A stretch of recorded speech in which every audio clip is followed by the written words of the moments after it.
Putin has stolen much already, but he will never steal the world's future, I'm sure.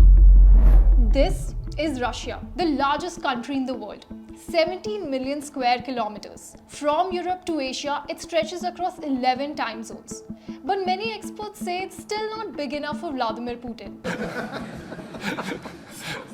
There was a time not so long ago when Russia wasn't just this massive land. It was part of something even bigger, the USSR, a superpower that included 15 republics from Ukraine to Kazakhstan, Latvia to Azerbaijan. But then in 1991, it all crumbled. The USSR collapsed and 15 countries broke free. To the West, it was a victory for democracy. But to Putin, it was the greatest geopolitical catastrophe of the 20th century. Говорил, что крушение Советского Союза было крупнейшей геополитической катастрофой века. Для российского же народа оно стало настоящей драмой. In 2014, in a move that shocked the world, Russian soldiers marched into Crimea.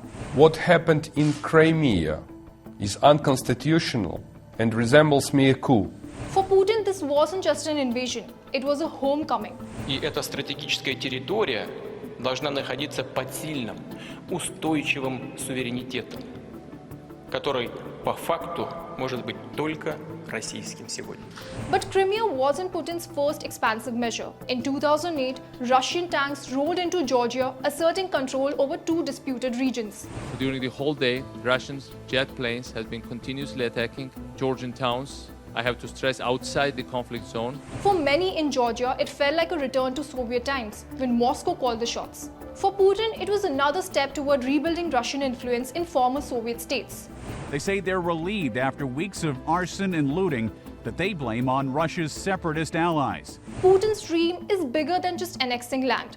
It's called Ruski Mir, the Russian world, an idea where Russian civilization stretches far beyond its borders.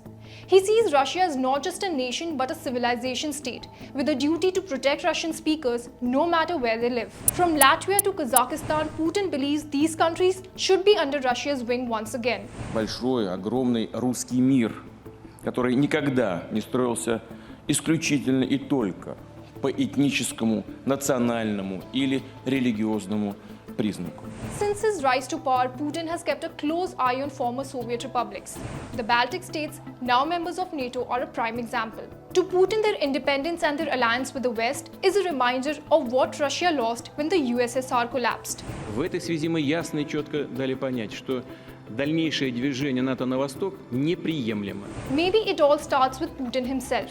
Born in Leningrad, now St. Petersburg, just after World War II, he grew up in the ruins of a city that had survived a brutal siege. His early life was shaped by Soviet propaganda, a world where the USSR was the ultimate power and the West was always the enemy. For Putin, reclaiming Russia's former glory isn't just a political strategy. It's personal. Надеюсь, He accused the West of trying to infringe on Russia's sovereignty. In 2022, Putin took his boldest step yet, a full-scale invasion of Ukraine.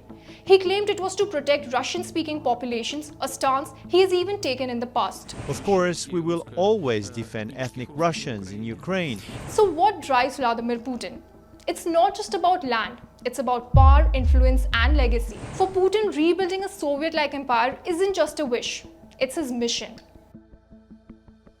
For more informative videos like this, keep watching India Today Newsmo.